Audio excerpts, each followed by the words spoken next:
ધોરણ 10 ના વહાલા વિદ્યાર્થી મિત્રો, આજે આપણે આ વિડિયો લેક્ચરની અંદર તમારું ગુજરાત સરકાર દ્વારા સ્વાધ્યાય પોથી આપવામાં આવેલી છે તેમાં ભાગ નંબર 3 માં સામાજિક વિજ્ઞાન વિષયનો પાઠ નંબર 15મો છે આર્થિક વિકાસ, એમનું સંપૂર્ણ સોલ્યુશન આપણે આ વિડિયો લેક્ચરમાં જોવાના છીએ.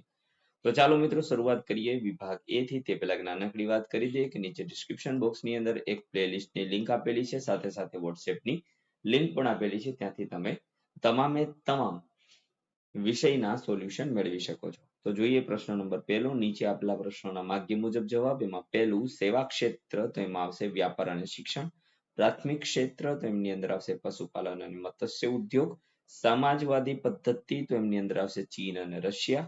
બજાર પદ્ધતિ, તો એમની અંદર આવશે અમેરિકા અને જાપાન. મિશ્ર પદ્ધતિ, તો એમાં આવશે ફ્રાન્સ અને ભારત. ત્યાર પછી ઉત્પાદનમાં ઉપયોગી માનવ સર્જિત સંસાધનો, તો એમની અંદર આવશે સી મૂડી. ઉત્પાદનનું કુદરતી સંસાધન, તો એમાં આવશે જમીન. ઉત્પાદનના સાધનનું સંયોજન, તો એમની અંદર આવશે નિયોજન.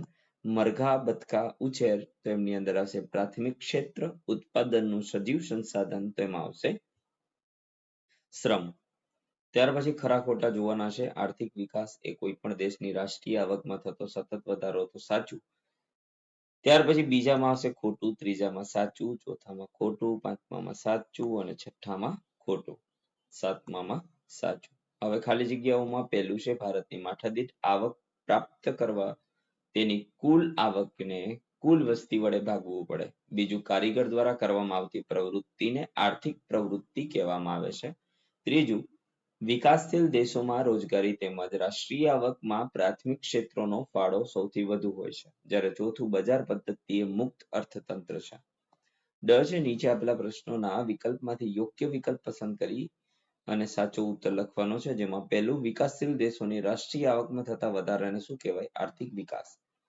ભારતે કઈ આર્થિક પદ્ધતિ અપનાવી? મિશ્ર પદ્ધતિ. નફા આધારિત અર્થતંત્રમાં કયું અદ્રશ્ય તત્વ સમગ્ર બજાર પર નિયંત્રણ રાખે છે?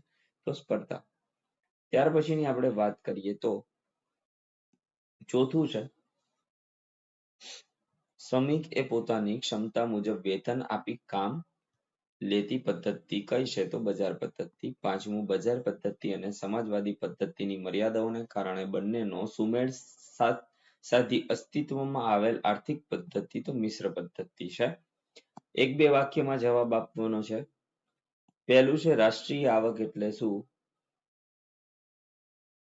રાષ્ટ્રીય આવક એટલે નાણાકીય વર્ષ દરમિયાન દેશમાં ઉત્પાદિત થયેલા તમામ વસ્તુઓ અને સેવાનું કુલ નાણાકીય મૂલ્ય.